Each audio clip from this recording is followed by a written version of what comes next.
இயேசு கிறிஸ்துவில் எனக்கு பிரியமான சகோதர சகோதரிகளே, இன்று திரு அவை நமக்கு கொடுத்திருக்கிற நற்செய்தி மத்தேயு 18 இறைவார்த்தை 15-20 முடிய. இந்த நற்செய்தி பகுதியிலே 2 சிந்தனைகளை நமக்கு இறைவார்த்தை கொடுக்கின்றது. ஒன்று, நாம் பிறரோடு சண்டை போட்டிருந்தால், பிரச்சனைகளை உருவாக்கியிருந்தால், அல்லது பிறர் நமக்கு பிரச்சனையை கொடுத்திருந்தால் அவற்றிலிருந்து எப்படி விடுபடுவது, மனத்தாங்கல் இல்லாமல் ஒற்றுமையோடு வாழ வேண்டும் என்பதற்கான அழைப்பு.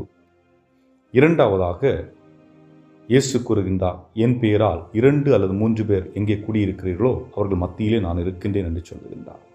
ஆக இந்த 2 வார்த்தைகளை மையப்படுத்திய இந்த இறை வார்த்தையை கேட்போம். இறை வார்த்தையை கேட்டுவிட்டு அதை சிந்தித்தவர்களாக இந்த நாள் முழுவதும் இந்த இறை வார்த்தையை நமக்குள் கொண்டு சென்று நிறைவாழ்வு, நல்ல ஒரு வாழ்வு, மகிழ்வான ஒரு வாழ்வு வாழ்வதற்கு முற்படுவோம். அக்காலத்தில் இயேசு தம் சீடர்களிடம் கூறியது, உங்கள் சகோதர சகோதரிகளில் ஒருவர் உங்களுக்கு எதிராக பாவம் செய்தால் நீங்களும் அவரும் தனித்திருக்கும் போது அவரது குற்றத்தை எடுத்து காட்டுங்கள். அவர் உங்களுக்கு செவி சாய்த்தால் நல்லது, உங்கள் உறவு தொடரும்.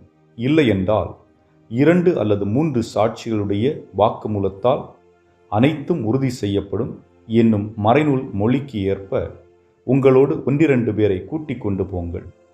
அவர்களுக்கும் செவி சாய்க்காவிடில் திருச்சபையிடம் கூறுங்கள். திருச்சபைக்கும் செவி சாய்க்காவிடில் அவர் உங்களுக்கு வேற்று இனத்தவர் போலவும் வரி தண்டுபவர் போலவும் இருக்கட்டும்.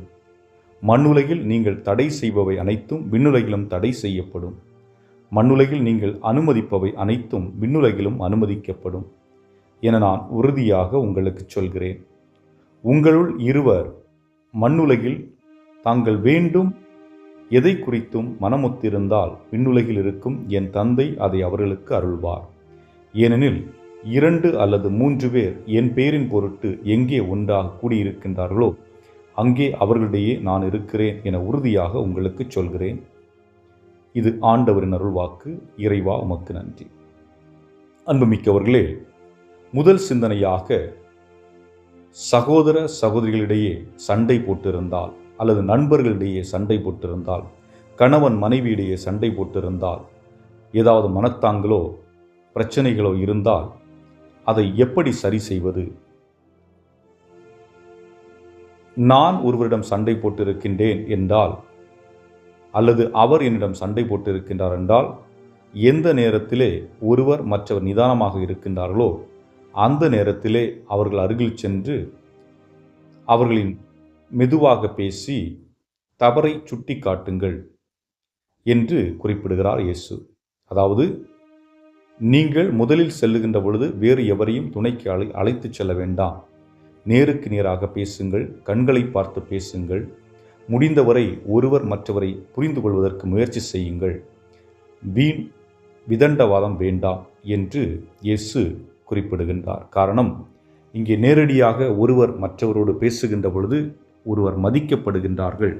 மரியாதையோடு உறவை மேம்படுத்த இது உதவும்.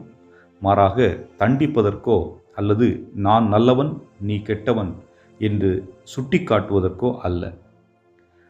ஒருவேளை அவர்கள் செவிமடுத்தால் நீங்களும் அவர்களும் வெற்றி கண்டு விட்டீர்கள். உங்களுடைய உறவு நீடிக்கும்.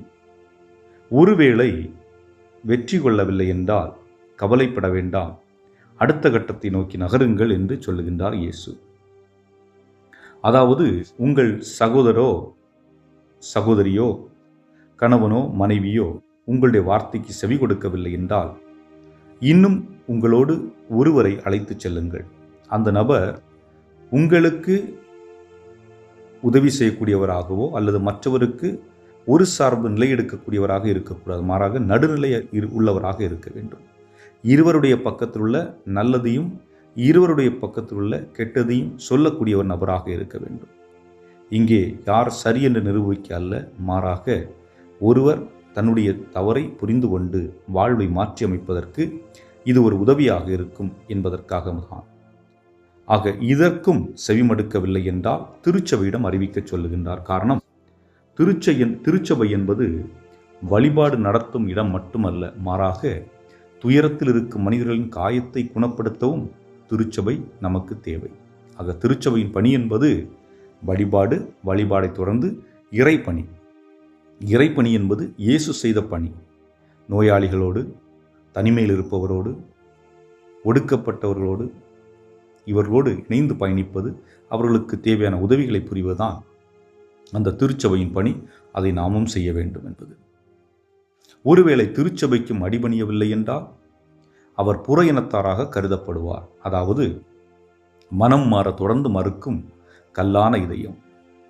கடவுளை விட்டு, திரு அவையை விட்டு அவர்கள் விலகி நிற்கின்றார்கள். ஆனால் அதற்காக அவர்கள் மீது நாம் வெறுப்பு காட்ட வேண்டிய அவசியமில்லை. காரணம், அவர்கள் திரு அவையை விட்டு விலகியிருந்தாலும் நாம் இன்னும் அவர்களை நேசிக்கின்றோம், அவர்களுக்காக ஜெபிக்கின்றோம், அவர்கள் மீண்டும் திரும்பி வருவதென்ற எதிர்நோக்கை காத்திருக்கின்றோம் என்பதுதான்.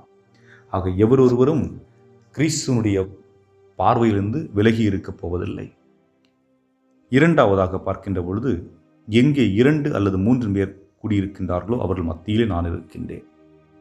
நம்முடைய குடும்பம் என்று எடுத்துக்கொண்டால் அங்கே 2 அல்லது 3 பேர் நிச்சயமாக இருப்பார்கள்.